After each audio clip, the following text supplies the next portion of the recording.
باللہ من الشیطان الرجیم بسم اللہ الرحمن الرحیم وَلَقَدْ أَرْسَلْنَا مُوسَى بِآيَاتِنَا وَسُلْطَانٍ مُبِينٍ، اور البتہ تحقیق ہم نے موسیٰ کو اپنی نشانیاں اور بڑی دلیل کے ساتھ ہم نے بھیجا۔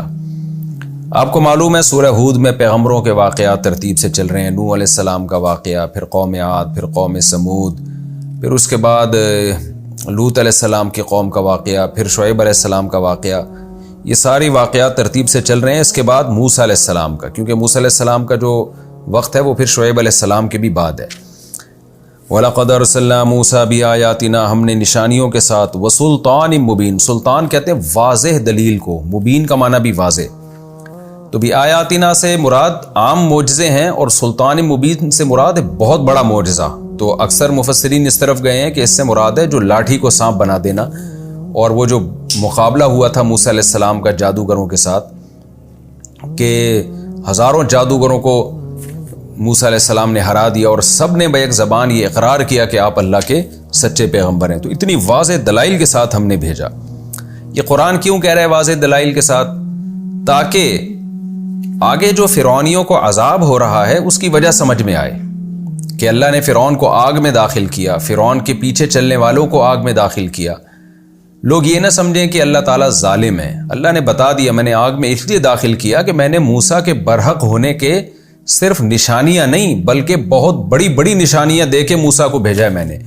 تو پھر تو بنتی ہے، آگ بنتی ہے کہ جو نہیں مانے گا پیغمبر کی وہ حقیقت میں اللہ کا انکار کر رہا ہے۔ جو اللہ کی نہیں مانے گا اس کا ٹھکانہ جہنم کی آگ ہی ہو سکتی ہے۔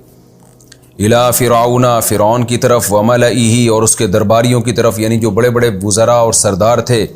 فَاتَّبَعُوا أَمْرَ فِرْعَوْنَ، ان سب نے فرعون کے حکم کو مانا، پیغمبر کی بات نہیں مانی۔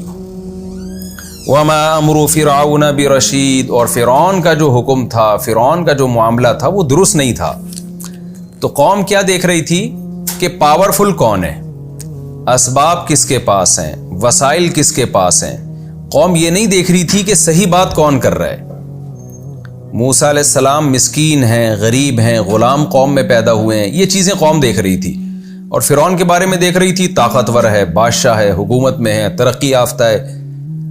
تو یہی بیماری آج بھی لوگوں میں پائی جاتی ہے۔ لوگ یہ نہیں دیکھ رہے ہوتے کہ صحیح بات کون کر رہا ہے۔ تبھی تو دیکھیں نا مولویوں کا مذاق اڑاتے ہیں، ان کو کیا پتا نالج کا، ان کو کیا پتا دنیا کا۔ بھئی بات صحیح کون کر رہا ہے اس کو نہیں دیکھا جاتا، ترقی دیکھی جاتی ہے، وسائل کس کے پاس ہیں، ترقی کس کے پاس ہے۔ تو قرآن نے اس کا جواب دے دیا، انہوں نے فرعون کو فالو کیا۔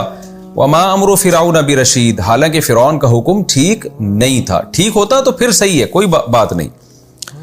نتیجہ کیا نکلا؟ یقدم قومہ یوم القیامہ، قیامت کے دن اپنی قوم سے آگے آگے چلے گا وہ جہنم میں جانے کے لیے۔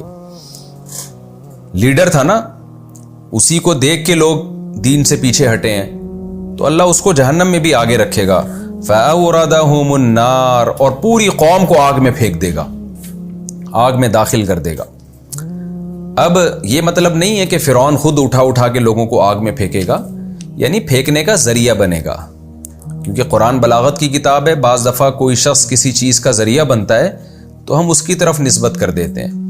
کوئی آدمی کسی کو مشورہ دے، بعد میں وہ پتہ چلا مشورہ صحیح نہیں ہوا اور کسی کو نقصان ہو گیا، تو ہم کیا کہتے ہیں؟ بھائی تو نے مجھے مروا دیا، حالانکہ اس نے نہیں مروایا ہوتا، نقصان کسی اور نے پہنچایا ہوتا ہے۔ تو اس کے مشوروں کی وجہ سے ہم یہ کہتے ہیں کہ بھئی تیرا مشورہ تھا جس کی وجہ سے مجھے یہ نقصان ہوا۔ تو قرآن بھی کہتا ہے فَأَوْرَدَهُمُ النَّارَ، ان کو آگ میں پھینک دے گا، ڈال دے گا، یعنی ڈالنے کا ذریعہ بنے گا۔ لوگ کہیں گے تیری وجہ سے ہم اس آگ میں جا رہے ہیں۔ وَبِئْسَ الْوِرْدُ الْمَوْرُودُ، کتنا ہی برا داخل ہونے کی جگہ ہے جس میں داخل ہوا جائے گا، یعنی جہنم کتنی بری جگہ ہے جس میں کوئی داخل ہو۔ وَأُتْبِعُوا فِي هَٰذِهِ لَعْنَةً، اور اس دنیا میں بھی ان کے پیچھے لعنت چلائی گئی ہے۔ بعض لوگ ایسے ہوتے ہیں کفر پہ ان کی موت واقع ہوتی ہے، لیکن کوئی ایسے کارنامے کر کے گئے ہوتے ہیں کہ ٹھیک ہے آخرت میں ان کا ٹھکانہ اچھا نہیں ہے، لیکن دنیا میں ان کو اچھے ناموں سے یاد کیا جاتا ہے۔ جیسے بعض سائنسدان ہیں، انسانیت کی خدمت کر کے گئے مگر خدا کو نہیں مانتے تھے، ان کو کفر کی سزا ملے گی، لیکن جب ان کا نام آتا ہے تو لوگ ان پہ لعنتیں نہیں بھیجتے، لوگ ان کو برے الفاظ سے یاد نہیں کرتے۔ لیکن فرعون جو تھا اس کا حشر یہ ہوا کہ دنیا، جس دنیا کی خاطر اس نے موسیٰ کلیم اللہ کو ناراض کیا، اس دنیا میں بھی اس کو لعنت ہی ملی ہے۔ کوئی دنیا میں ایک فرد بھی ایسا نہیں ہوگا جو فرعون کا تذکرہ اچھے الفاظ سے کرتا ہو کہ بھئی ایک اچھا انسان تھا جس نے انسانیت کی خدمت کی، یا کوئی اچھی گورنمنٹ کی اس نے چلائی، کوئی بھی ایسا نہیں ہے۔ اللہ فرماتے ہیں دنیا میں بھی لعنت، و یوم القیامہ، اور قیامت کے دن بھی لعنت۔ بئس الرفد، کتنا ہی برا گفٹ ہے، المرفود، جو فرعون کو دیا گیا، یعنی یہ تحفہ اس کو ملا ہے حضرت موسیٰ علیہ السلام کی نافرمانی کا، یہ گفٹ ملا۔ یہ اللہ تعالیٰ نے نا اس کو انعام اور گفٹ سے تعبیر کیا ہے تاکہ اس کی برائی اور زیادہ واضح ہو۔